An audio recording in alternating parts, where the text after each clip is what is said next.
Kung gusto mo mag-improve, dapat kaya mong tumanggap ng pain.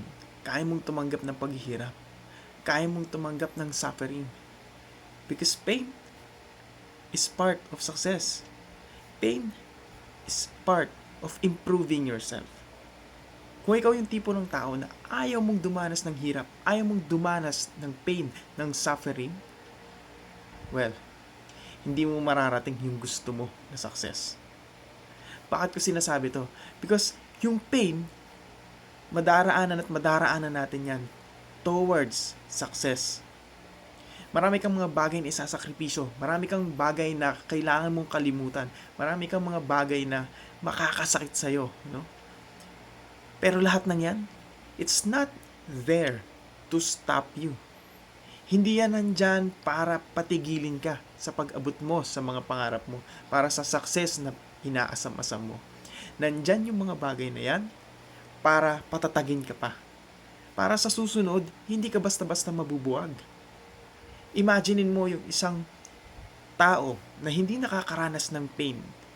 Sa susunod na masasaktan siya, diba? Mas matindi yung paghihirap niya. Pero kung ikaw yung tipo ng tao na nakakaranas ng pain, ng suffering, ng paghihirap, sa susunod na pagkakataon na mahirapan ka, immune ka na. Hindi na gaanong kasing sakit kagaya nung una. Imaginein mo, yung pain is not there to deprive you of the success that you want. It is there to help you. Kung gusto mo na pumayat, you need to diet, you need to exercise. At hindi po madali na mag-diet, hindi rin madali na mag-exercise.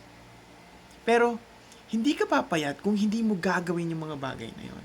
Ngayon, darating sa pagsubok na ikaw mismo, may isip mo, dahil nahihirapan ka na mag-diet, nahihirapan ka na mag-workout, itigil mo na lang. Ayaw mo nang pumayat. Hindi po ganun yun. Yung pain, yung nararanasan mo, dapat ganito yung mindset mo. Naghirap na ako eh. Nasaktan na ako. Ano pa ba yung hindi ko kakayanin? Diba?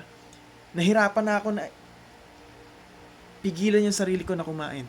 Nahirapan na ako na pigilan yung sarili ko na umupo lang at walang gagawin. Kaya dapat ipagpatuloy mo na. Ngayon, sa pagnenegosyo, ganun din. Nag-fail ka na. Nahirapan ka na, na-stress ka na. Ngayon ka pa ba titigil? Di ba dapat mas gawin mong worth it yung pain na nararamdaman mo? Sabi nga nila, di ba? No pain, no gain. Parte po ng pag-asenso, ng paglago, yung makaranas ka ng paghihirap. Kapag nakakaranas ka ng paghihirap, ibig sabihin, meron kang ginagawa na hindi mo ginagawa before. Meron kang bagay na ngayon, sinusubukan mo na hindi mo pa nasubukan before. So, normal po sa journey natin towards success, yung makaramdam tayo ng pain, makaramdam tayo ng suffering. And again, it is not there to stop us. But it is there to motivate us more. And for us, to learn how to continue. Gamitin natin na yung mga paghihirap na yan, yung suffering na yan, yung problems na yan, para mas mapabilis yung paglago natin, yung pag-abot natin, yung pagkatuto natin sa mga bagay-bagay. Again, no pain, no gain.